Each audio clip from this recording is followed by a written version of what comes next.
So as you can probably tell, the gnats and flies are pretty bad out here right now. So I try to keep the fly mask on each during this time of the year because the bugs are just so bad here. So one of the horses has lost his mask, so I'm gonna have to catch him, put the mask back on him. This horse is a little bit difficult.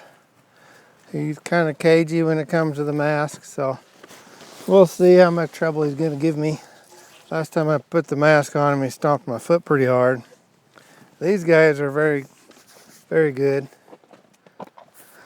So the first thing I'll need to do is catch the horse.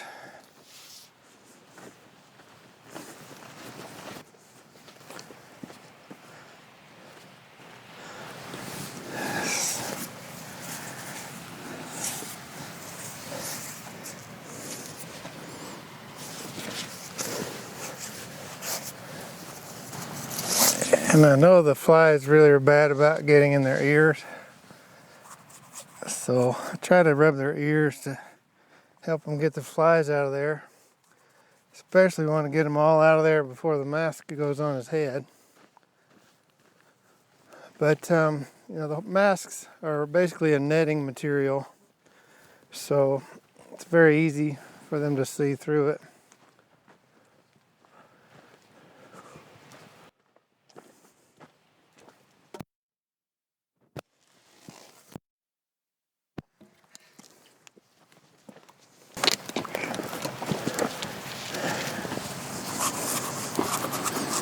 Hopefully he understands now that this mask is a good thing. He's had it on a few times. But I'll try to watch my foot also, that he doesn't stomp on it again.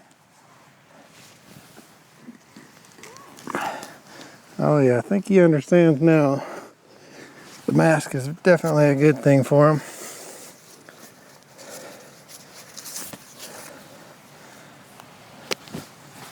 We'll keep a rope around his neck just for a second to get this all fastened.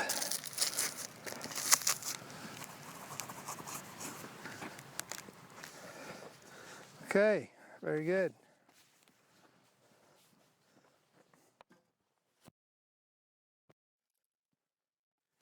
So I actually don't own these horses.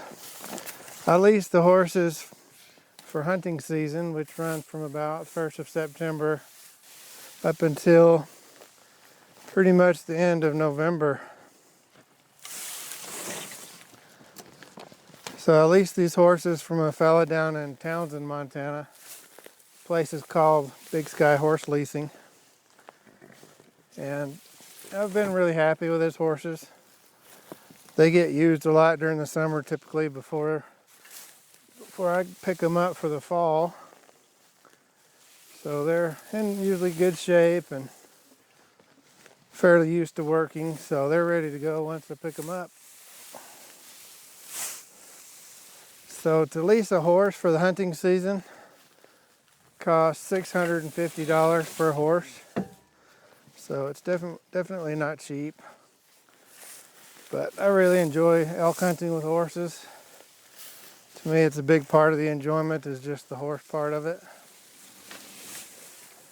Also, it helps to be able to get a lot further back in, away from the crowds. Usually the first 3 miles are fairly crowded with other hunters at times. So being able to get back in there a little further and having the capability of getting a 800-pound elk out of the woods when you're 5 miles back in is definitely a benefit. So kind of choose to rent horses like this rather than own horses. I really don't have a need to use them during the other part of the year right now. Typically too busy building projects and whatnot. But once I kind of get all my projects done, if that ever happens, maybe I'll buy a couple of horses. But for now, this works pretty well. And it's kind of nice not having them when you don't need them, because it's just less feeding and care that you need to be giving them.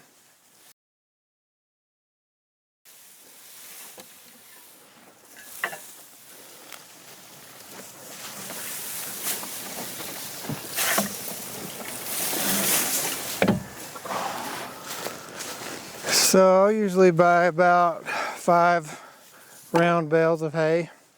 I like to use the round bales because they're just a lot easier to handle. Stacking hay is just too much work, those small square bales. It's also about twice as expensive. So I just buy a round bale, have it in the back of my truck, roll it off the back of the truck right into this area. Just use the pitchfork to scoop out the hay for them.